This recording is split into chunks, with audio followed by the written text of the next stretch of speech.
Coming up next is a session on creating value through logistics in retail and reimagining retail supply chain in South Asia by Johanna Hainz, Global Head of Retail, Maersk, and Bhavik Mota, Director Sales, South Asia, Maersk.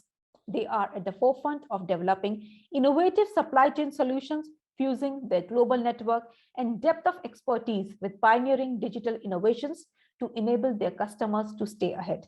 Welcome, Ms. Hainz and Mr. Mota. Ladies and gentlemen, before the session, we'll play a short video by Maersk. Together, we've made economies grow, supply chains flow.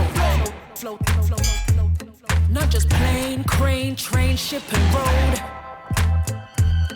but by data, blockchain, chip and code. With our customers across the globe, making trade more simple, digital, visible, trackable, traceable, flexible, end-to-endable, and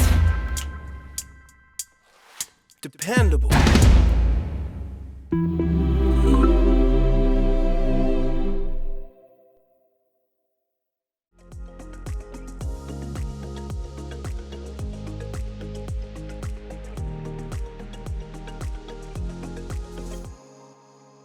Thank you, everybody, for joining today. I'm Johanna Hainz, looking after the retail vertical globally in Maersk as part of our global sales organization. And today I will talk a little bit about how we create value through logistics in retail, given the craziness we have all been through.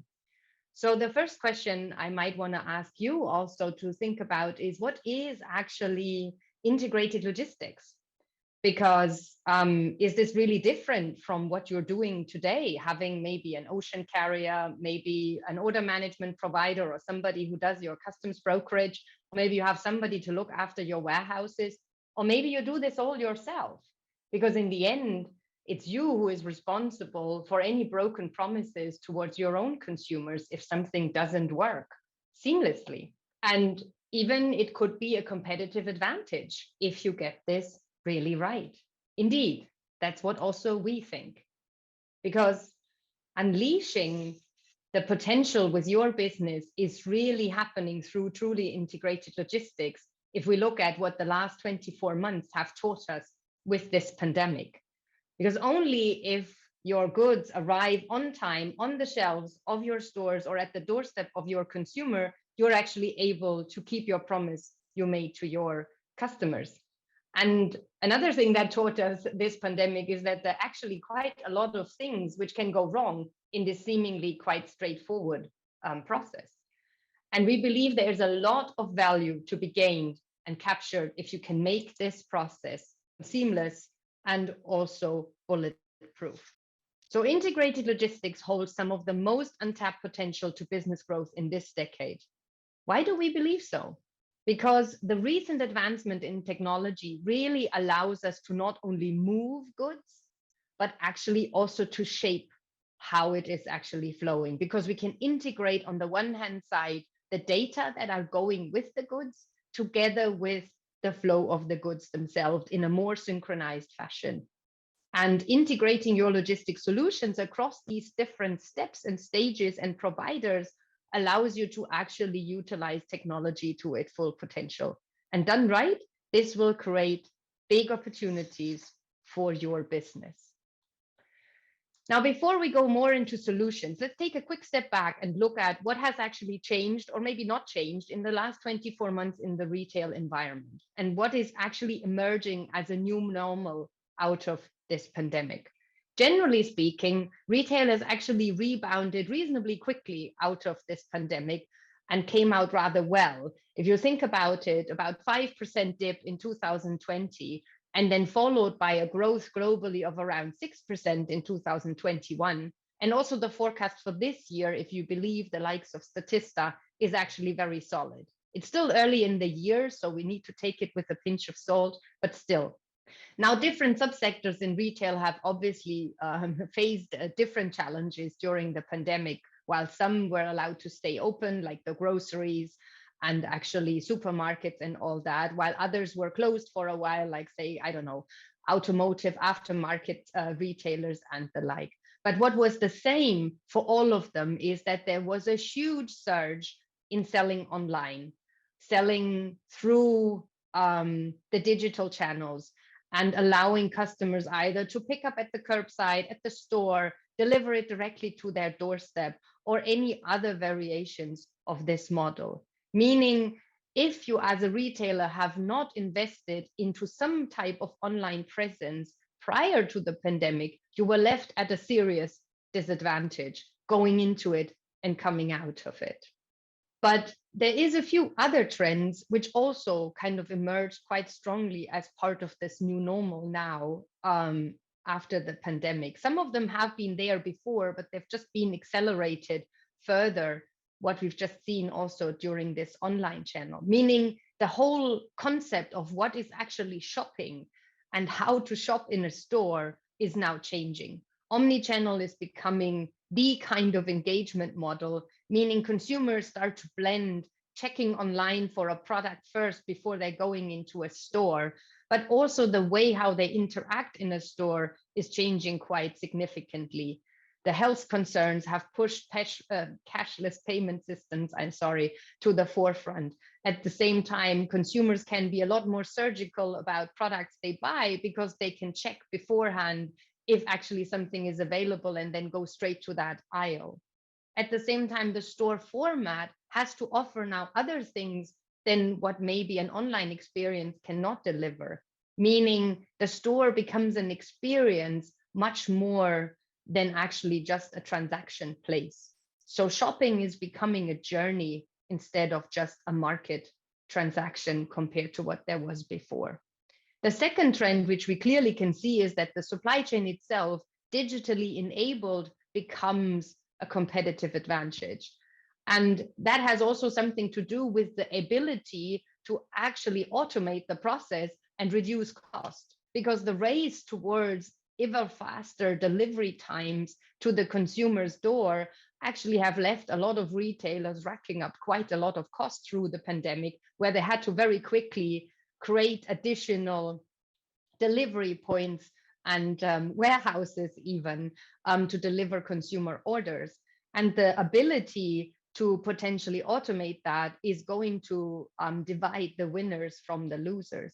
At the same time, the rather contradicting type of a thought from consumers is starting to take shape, that they actually getting concerned with all the sustainability impact these delivery of orders might have. And they also rethink their choices, which brings me to the third trend, which is firmly arriving in retail as well, that sustainability is becoming part of a retailer's brand also, not only of the products brands they're actually selling. Meaning, while consumers continuously choose products more and more also based on sustainability pedigree, they actually also associate that more and more with the actual retailer who is selling that. And that seems to be a contradicting type of trend, and we will see more of those. And the question is going to be, okay, what is overlaying the other and who can straddle both? So you have the likes of Amazon making pledges for carbon neutral deliveries by 2040. At the same time, they're the ones who are pushing the race to ever faster delivery times. So this is going to be continuously an interesting challenge to happen. Now, similar to the seamless experience the consumer expects, obviously the supply chain needs to become seamless. And that means in truly integrated logistics to connect the physical assets, the new digital platforms, and also allow for insight-driven decision-making, which is derived from the data that is collected. So how to make this happen? Now it's an opportunity to clearly rethink the way how you design your supply chain, to stop thinking just from the inputs, which is driving your procurement decisions, the contracts you make, the SLAs you make with eventually outsourced providers, to more thinking from the outcomes you actually want to achieve. Meaning, what is the consumer actually looking for? What is he willing to pay for, compared to previously just making sure that the SLA is delivered? So we go through multiple steps to actually get to those solution designs, to start really with what does the customer actually need? What do they want? Who are they? And how many different type of consumers do you have? What value propositions do you create for them? And then do the back-end engineering and design of the supply chain that is able to actually deliver that, and the technology you might need to actually be successful in this. At the last step is then to see, okay, who can actually help with that? Is there a partner out there who can cover some of this, or can cover maybe all of this? One example could be a solution which we've kind of recently worked on, which allows customers to make choices throughout the supply chain end to end to still divert cargo, slow it down, speed it up, or maybe bring it to a different place. Think about it, your consumers have made a different choice, meaning the red t-shirts you were planning to sell at a certain store at a certain quantity is actually not selling so well. So you have to divert, or you have more demand than you anticipated for a certain garden chair, which you originally had planned to only sell at a certain quantity.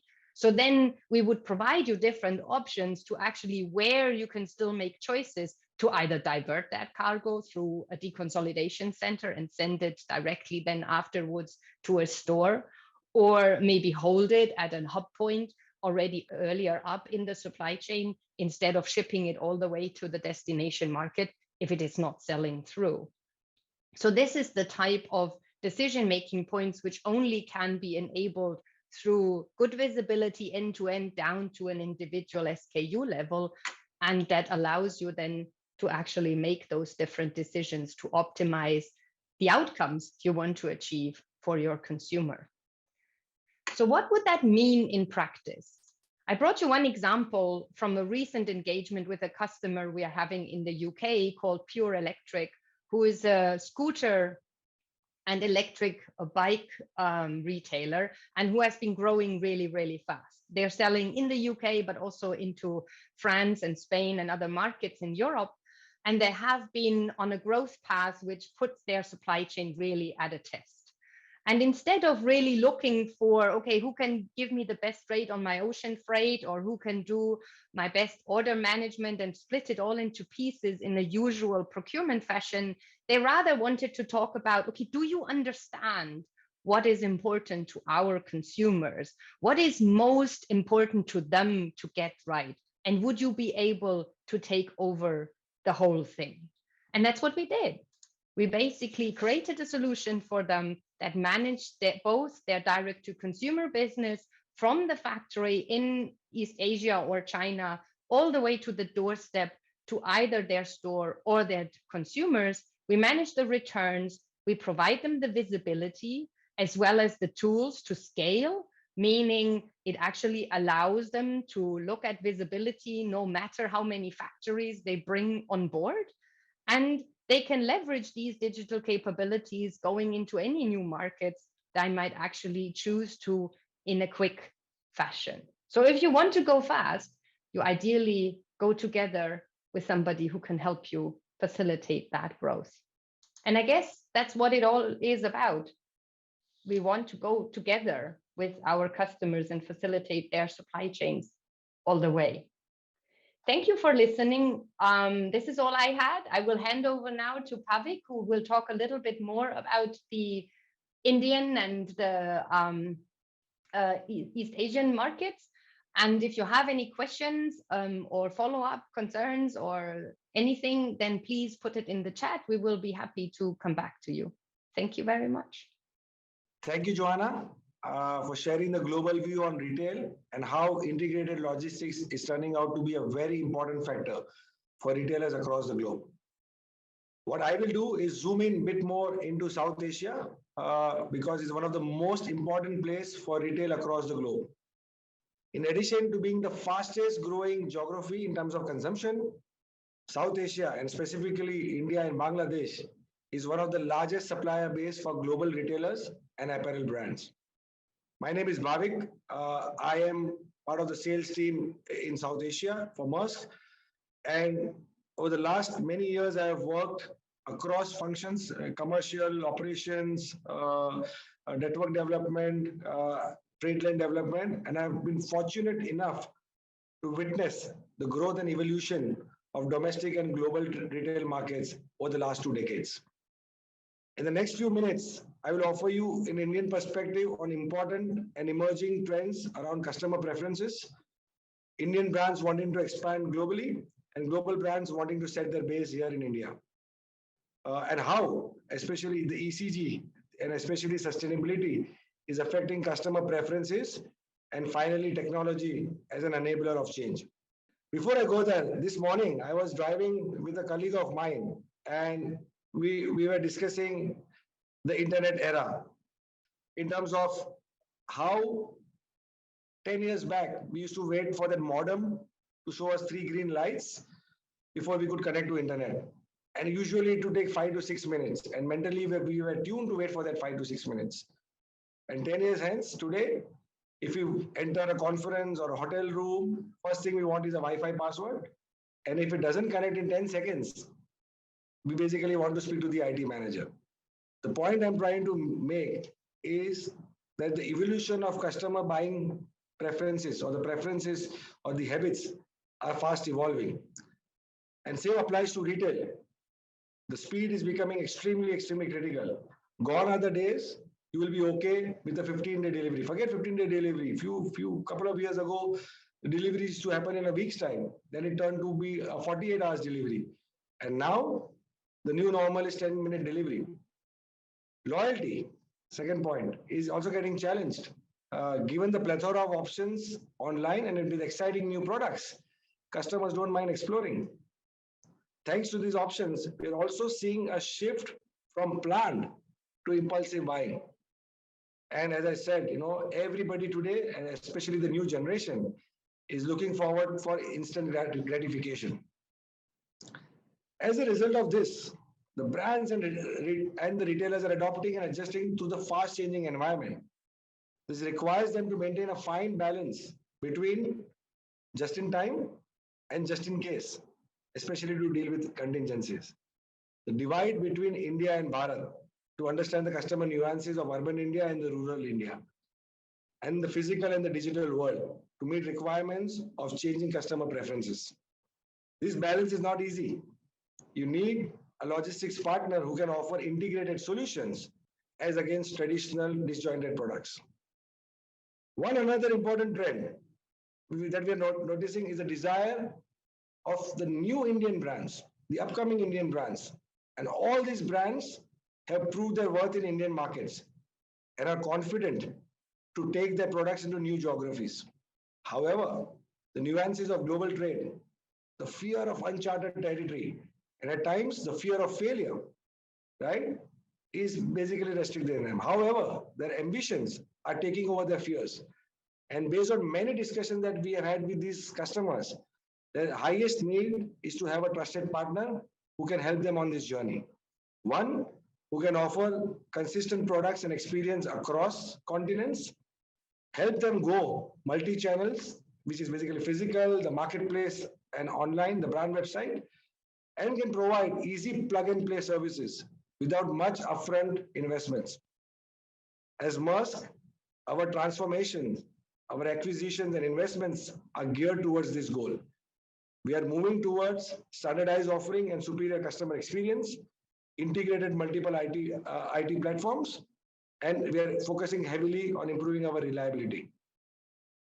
Just a case, we had a mid-sized customer based out of Gujarat, manufacturing jeans, very happy with the business around in and around Gujarat, very happy with the expansion within India. And when we had this conversation, they basically wanted us to help them launch their new products in Middle East and North America. And in the span of few months, today we are helping them serve their markets in North America and Middle East. We're offering them a dynamic CES solution, right? And we're also helping them with the warehouse and fulfilling their B2B piece. Needless to mention the visibility and the milestone transparency that we are providing.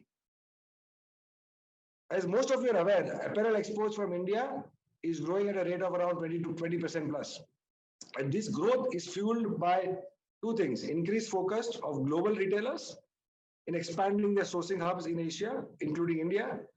Second is the increased capability of South Asian suppliers to expand capacity, manage their raw material logistics, and being able to manage disruptions. Another trend that we have noticed is Indian suppliers wanting to move from being a pure contract manufacturer to promote their own private labels. As Maersk, we have an advantage. Given we have established a relationship with both the global buyers and the Indian suppliers to help them connect their businesses. As a result, we've been able to design physical and information flow with solutions like CA products, our blockchain, trade lane products that we have, which basically gives you an EBL and a lot of other visibility tools and emission tools that we provide to the customers. The same applies for the customers who are importing into India. Increased focus on manufacturing thanks to Atmanirbhar initiative by government and related PLI schemes. We are already seeing a shift from import of finished goods to raw materials and semi-finished goods. And we are using the same strong connect with our customers at both ends to meet the requirements. And hence, we remain a trusted partner to both our sellers and buyers. Moving to an emerging and the most important trend. Over a third of consumers, as per report, right, value ethical practices in the products and services they buy. I know, all the teenagers around us and millennials are the ones who tell us not to use plastic. They are very conscious and more conscious than many others around, right?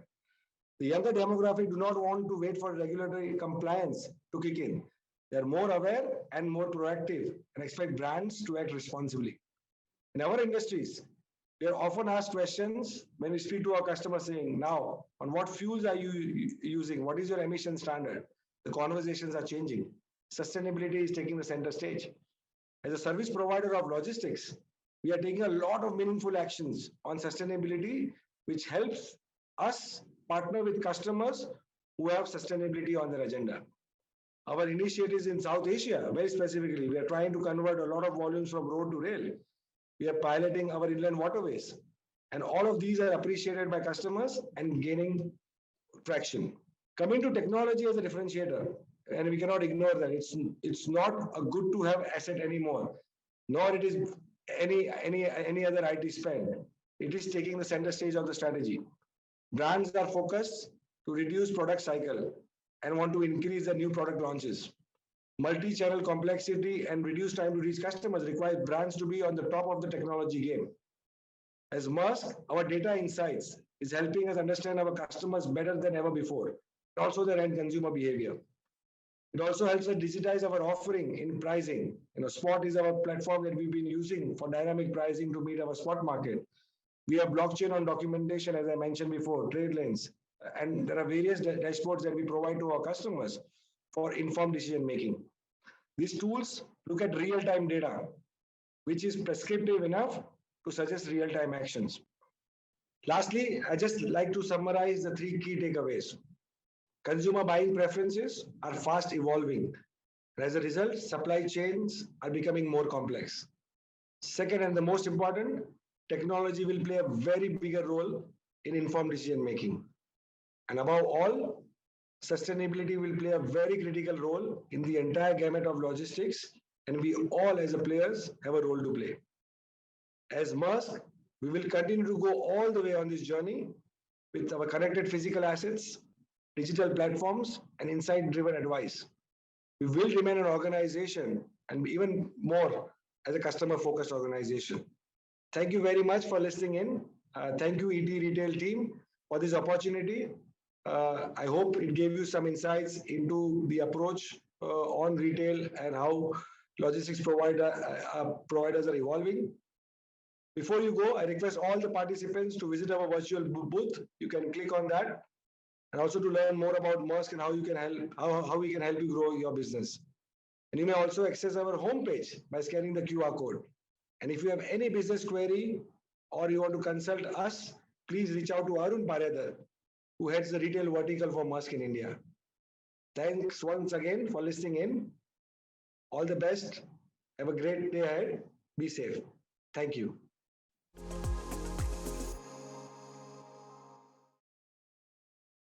Thank you, Ms. Hainz and Mr. Mota, for getting us deep into the solutions and the innovations Maersk is providing for logistics and supply chain. Now let's move to the next session and explore more happening in the industry around the supply chain.